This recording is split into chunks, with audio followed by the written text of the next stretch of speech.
السلام عليكم ورحمة الله وبركاته. اللهم صل وسلم وبارك على سيدنا محمد. ازيكم يا حبايبي عاملين ايه؟ النهاردة هنعمل صينية كيكة.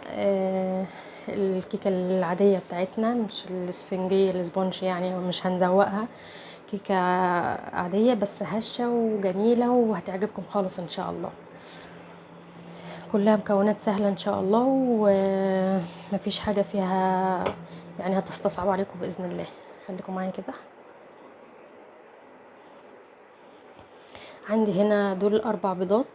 البيض لازم يكون بحرارة الغرفة، اللي هو يعني واخد حرارة المطبخ كده. شايفين اللي هو سايح كده. ده لو مثلا طالع من التلاجة كنت هتلاقوا الصفارة كده ايه، ماسكة نفسها. لكن شايفين لازم يكون ايه، دافي كده بحرارة المطبخ. تمام، دول 4 بيضات. ومعايا هنا ده كوباية وربع من السكر الحبيبات. تمام. يعني لو ياريت لو ينفع او امكن ان السكر يكون لونه فاتح زي كده، علشان الكيكة من جوه تطلع هشة وفاتحة. تمام، الكيكة والزيت يكون نظيف يعني. ده كوباية وربع. تمام، هننزل بيهم هنا على ال4 بيضات كده. وعندي معلقة من الخل. هي مش كيكه اسفنجيه، لكن برضه هنحط لها خل، لان الخل بصراحه اولا بيفتح، ثانيا بيفتح لون الكيكه، ثانيا بيرفع او ماده رافعه زي ما قلنا قبل كده. ثالثا وده الاهم، انه ما بيخليش ريحه زفاره. يعني حتى لو حطيته معلقتين عادي، انا هحط معلقتين. تمام.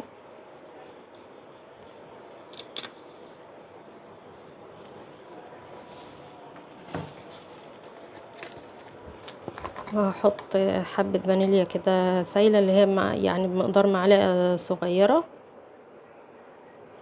مش متوفر عندك الفانيليا السايلة عادي، مفيش مشكلة. الفانيليا التانية الحبيبات. تمام.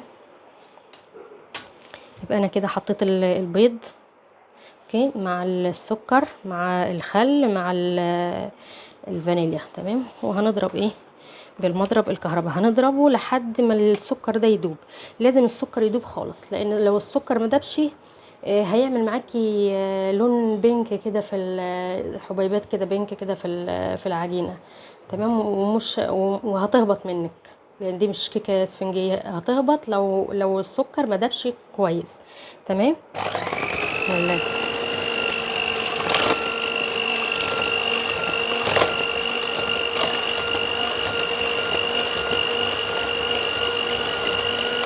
انا هنا بلف في اتجاه واحد. تمام. ما ينفعش تلفي في اتجاهين علشان ما تخرجيش الهواء منه.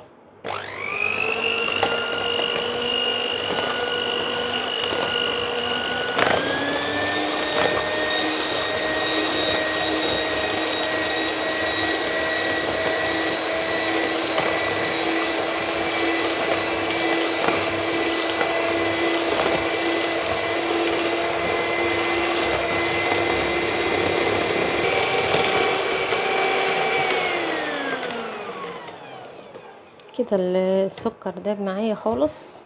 تمام. هننزل هنا بكوباية الا ربع من الزيت. كوباية الا ربع من الزيت. تمام.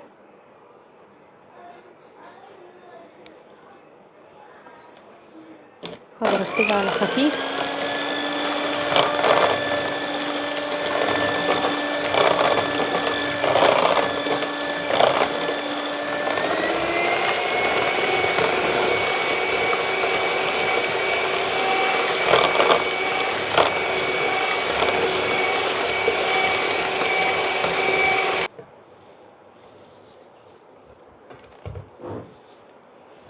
انا كده لسه ما حطيتش كل المكونات السائله على البيض.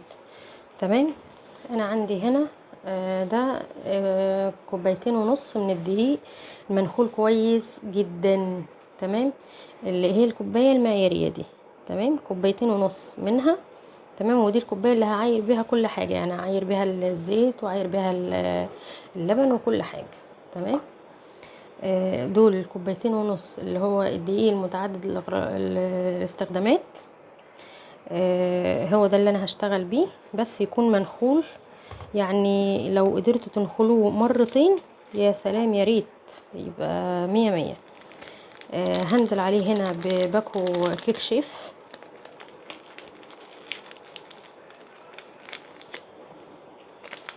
دي المكونات الجافة معايا.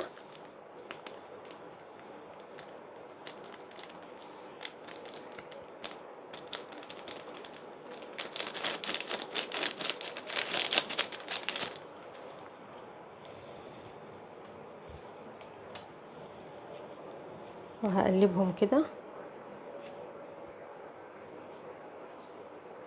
تمام. لو الطبق صغير شوية. طيب انا علشان مثلا ما يتكبكبش مني، هو اصلا يعني وانا بضيفه على الخليط هنخله تاني. يعني هو المفروض بيتنخل مرتين، بيدي نتيجة كويسة جدا. تمام. انا هنا هنخله تاني. تمام. وانا بضيفه على البيض والسكر والزيت. بسم الله.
كده انا نخلته كله تاني.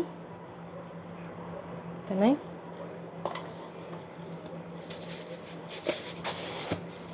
هحط بقى ايه هنا معلقتين من النشا.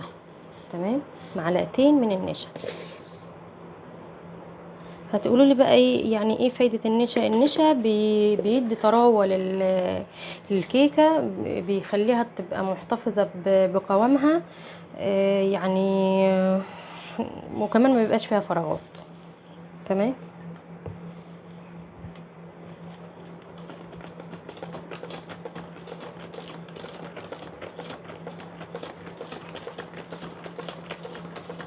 عايزه اقول لكم اللي مش متاح عنده مضرب كهربائي، عادي جدا ممكن تشتغلي بالخلاط او ممكن بالمضرب اليدوي. تمام. بس انا علشان يعني اختصر الوقت،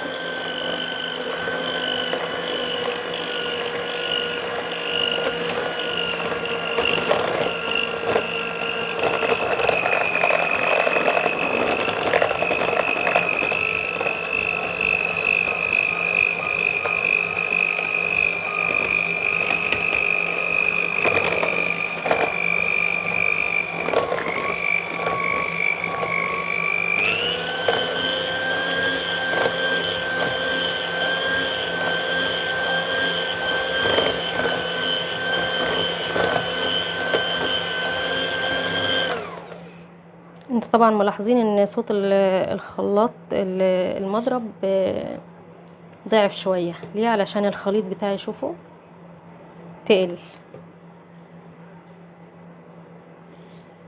كده، بقى الخليط بقى ايه تقيل قوي. تمام، عادي جدا لان احنا لسه عندنا اللبن ما ضفناهوش.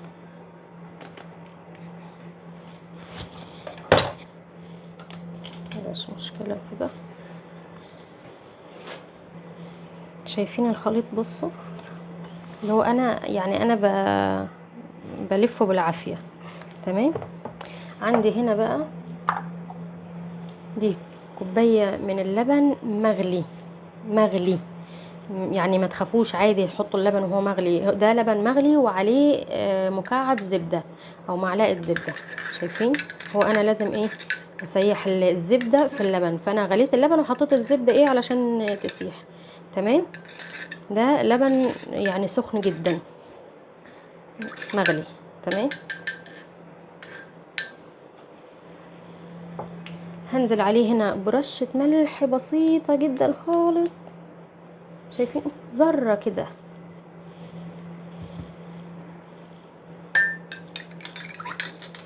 وادوبها كويس. تمام. وهنزل بيها على الخليط بتاع الكيك. الزبدة بتدي ريحة بصراحة وطعم حلو جدا. بصوا وهي هتخف العجين، زي شايفين العجين؟ بصوا بيعمل ازاي.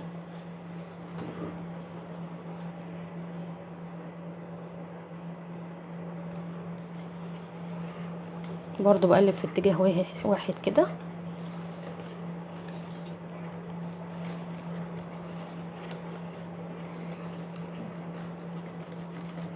بصوا خف ازاي.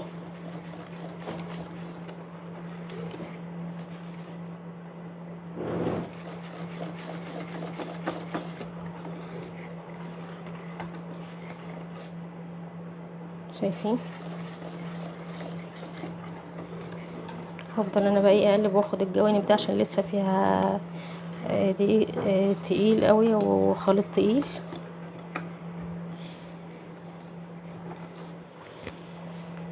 شوفوا بعد ما خلصنا، على بال ما بس ما جبت الصينيه كده علشان اجهزها. شايفين الفقاقيع اللي على الوش دي؟ الفقاقيع دي من البيكنج باودر والخل. تمام. ابتدى يتفاعل كده على طول. بصوا القوام بتاع العجينه هو ده اللي انا عايزاه. تمام.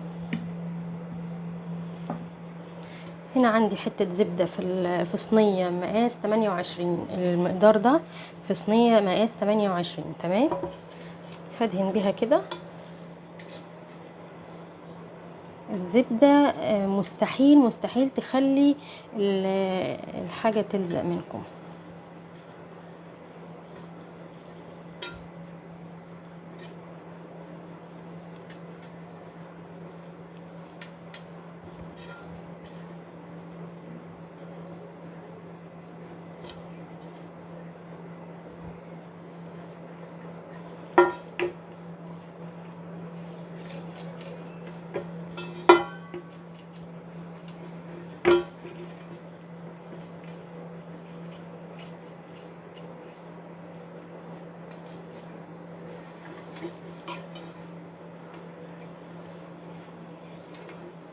شايفين؟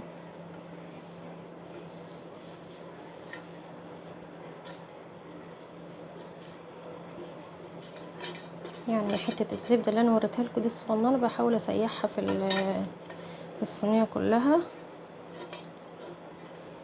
كده. تمام.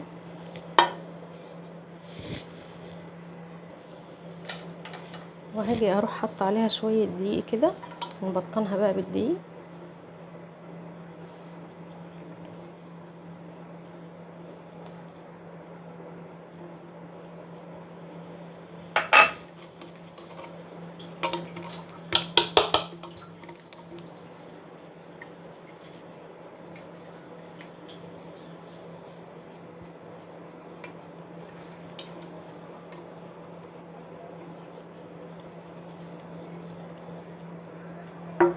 خدها كلها في الجانب كده.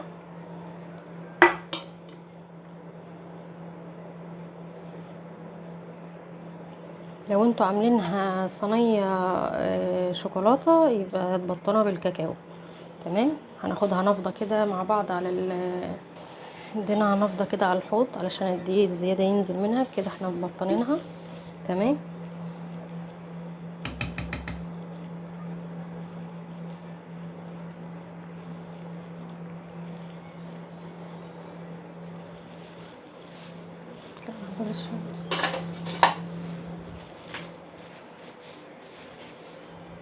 تمام. الصينية كده باينة؟ لا. بسم الله.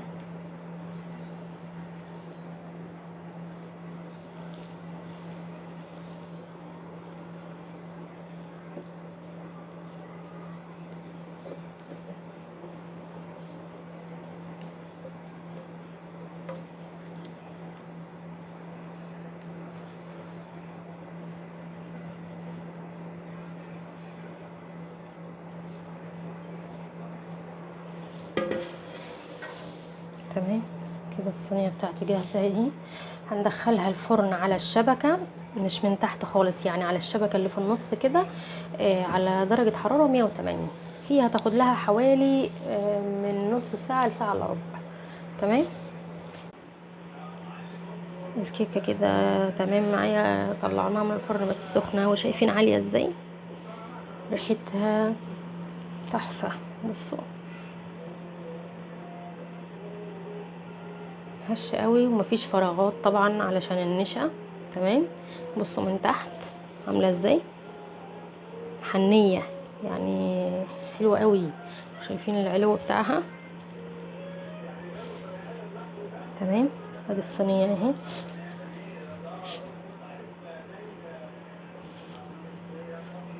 يا رب الوصفة تكون عجبتكم ان شاء الله.